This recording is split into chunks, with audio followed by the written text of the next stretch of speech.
Okay, guys, so this is the new book, Prepper's Long-Term Survival Guide, Food, Shelter, Security, Off-the-Grid Power, and More Life-Saving Strategies for Self-Sufficient Living. Alright, beyond the first 72 hours. The preparation you make for a hurricane, earthquake, or other short-term disaster will not keep you alive in the event of a widespread social collapse caused by a pandemic. Well, that's all a planned thing, so. Failure of the grid or other long-term crises. Government pamphlets and other prepping books tell you how to hold out through an emergency until services are restored. This book teaches you how to survive when nothing returns to normal for weeks, months, or even years, including practical water collection for drinking and hygiene, storing, growing, hunting, and foraging for food, first aid and medical treatments when there's no doctor, techniques and tactics, for for fortifying and defending your home, community building strategies for creating a new society. Praise for Jim Cobb, and he's the writer of this book. Jim Cobb has rapidly established himself as one of the leading authorities in the preparedness and survival field. He has shown time and time again that he knows his stuff, and most importantly, knows how to convey that knowledge to his readers. Scott B. Williams, author of Bug Out, The Pulse, and The Darkness After. In the disaster preparedness community, most people just talk the talk. Jim Cobb is one of the few who walks the walk. Creek Stewart, author of Build the Perfect Bug Out Bag. If you're serious about prepping, you should seek out serious advice. That means seeking out the experts who have no particular political or religious dogma to sell, experts who are laser focused on what works. Jim Cobb is one such expert. Mike Mullen, author of Ashfall, Ashen Winter, Darla's Story, and Sunrise. Praise for Prepper's Home Defense. Prepper's Home Defense has earned a place on my bookshelf by giving me the information I needed to go home and put in place some security procedures and equipment that made my home more secure the day I read the book. Stephanie Dale, American Preppers Network. Jim does a great job in laying out the options and helping the reader wade through all of the available weapon choices. I especially liked his improvised hand spike fashioned from a hubcap removal tool. If you like reading about prepping, especially defense, you will like this book. It's a great compilation of security strategies to help protect your fort and family. Creek Stewart, author of the unofficial Hunger Games Wilderness Survival Guide.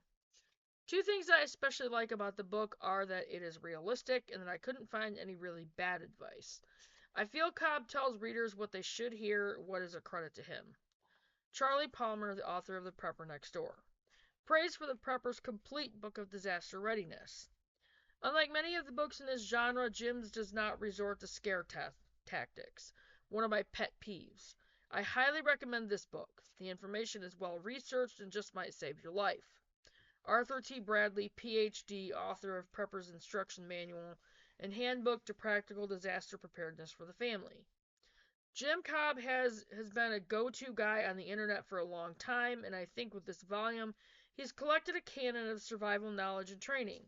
The chapters on survivalism and fiction in the survival library section are worth it alone. Sean T. Page, author of the official zombie handbook, War Against the Walking Dead and Zombie Survival Manual. Okay, well, I don't believe on that part, but here we go. Prepper's Long-Term Survival Guide, Food, Shelter, Security, Off-Grid Power, and More Life-Saving Strategies for Self-Sufficient Living by Jim Cobb. Okay. Copyright was 2014. And here we go with the introduction.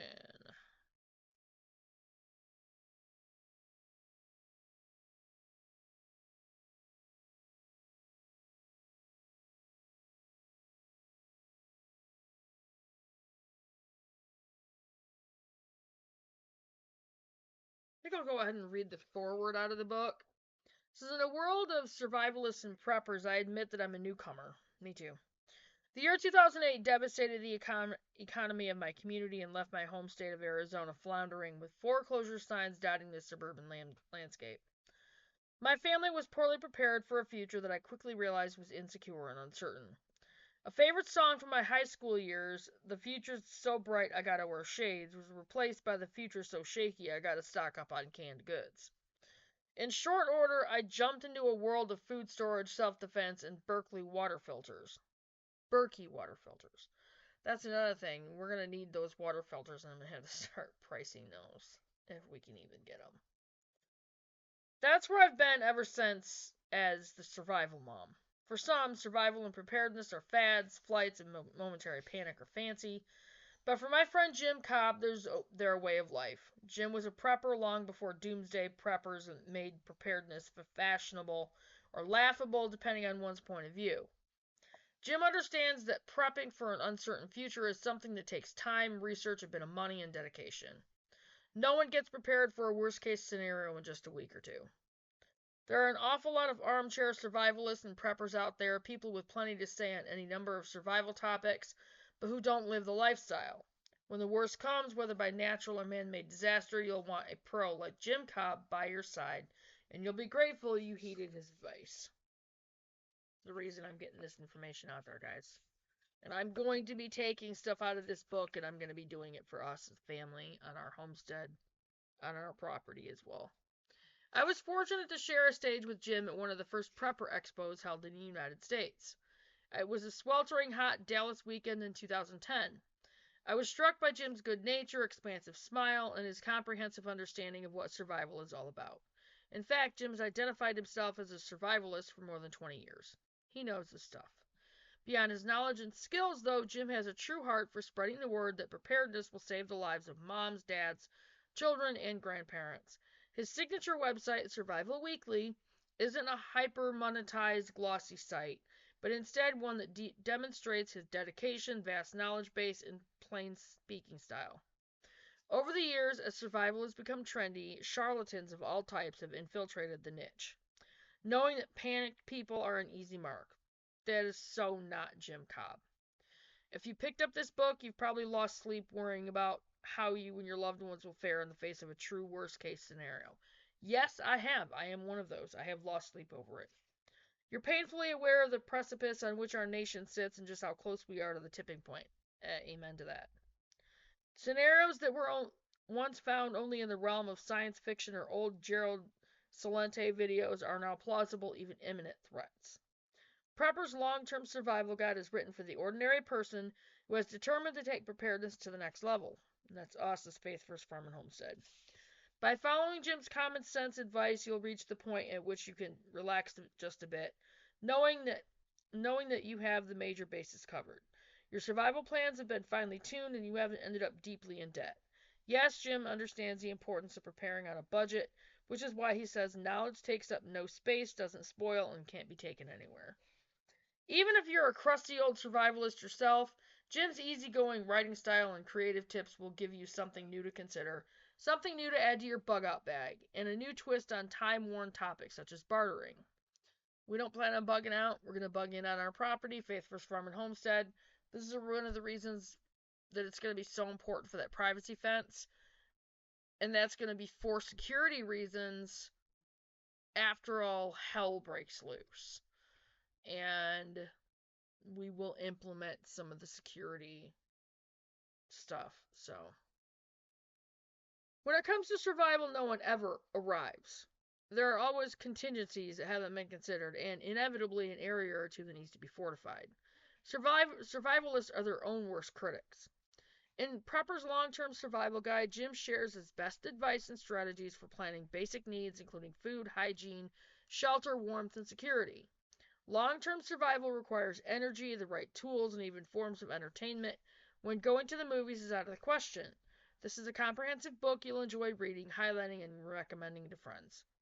As the survival mom, I've learned that I can never stop learning. I'm grateful that pros like Jim Cobb never stop teaching and sharing.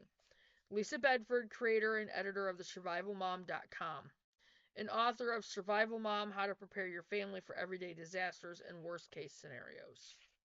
Alright, and here's the introduction. And that's what I'm going to make this video on. It's just the introduction to this book. And then chapter 1 goes into like long-term events. Okay. Nowadays, you can't throw a dart while blindfolded at a bookstore without hitting a survival manual of some sort. From bug-out bags to food pantry organization, prepping topics fill the shelves.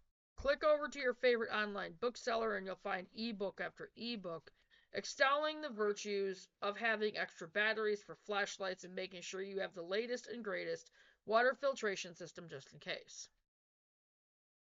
It wasn't always like that, though. Back when I was a kid, at the height of the Cold War, about the only survival books you could find were centered on wilderness skills. How to make a debris hut and get a fire going until you were rescued, that type of thing. While I devoured those books and had great fun going native in the woods near my home, it wasn't until a fateful purchase of my father's that I truly got the prepping bug. I've always been a voracious reader, even as a young child. Science fiction, horror, and action adventure were my genres of choice. One day my dad was at the mall and stopped in a B. Dalton bookstore. A display of paperbacks caught his eye, and he thought I might be interested in reading at least the first book in the new series called The Survivalist by Jerry Ahern. Within mere minutes after he handed it to me, I started in on it and was immediately riveted. Nuclear missiles raining down on America, gunfights with nasty bikers, and oh man, what was the deal with this secret retreat hidden inside a freaking mountain? Not long after that, I happened to stumble across a copy of Life After Doomsday by Bruce D. Clayton. Here was the perfect complement to the fiction I'd been reading. It gave detailed instructions on how to be prepared to survive nuclear war, just like John Thomas Rourke in Ahern's novels. This book truly sealed my fate, as it were, to become what we call today as a prepper. I studied and then put my studies to use. I built an obscene number of survival kits with various shapes, sizes, and configurations. I learned how to shoot, how to purify water, and how to stockpile food and supplies. Flash forward a couple decades, and now prepping has become rather mainstream. Excuse me. As that happened, naturally, all sorts of writers jumped on the proverbial bandwagon. Many of these books were and still are excellent references, such as Build the Perfect Survival Kit by John D. McCann and the unofficial Hunger Games Wilderness Survival Guide by Creek Stewart. But quite a few other books have been, shall we say, less than ideal. Time and again, the books and manuals tell readers exactly what to do until power is restored, until help arrives in some form, or until they find their way back to civilization after being lost. They spell out lists and lists of bug-out bag contents, 85 different ways to build a fire, and how to set a broken leg with a paracord and a stick. But what if the lights never come back on? What if there is no help coming, ever? This long-term scenario is something that has always been lacking in survival nonfiction. Until now. What you hold in your hands is the key to surviving weeks, months, even years after the initial disaster. If building a bug-out bag is prepping 101, consider this prepping 401.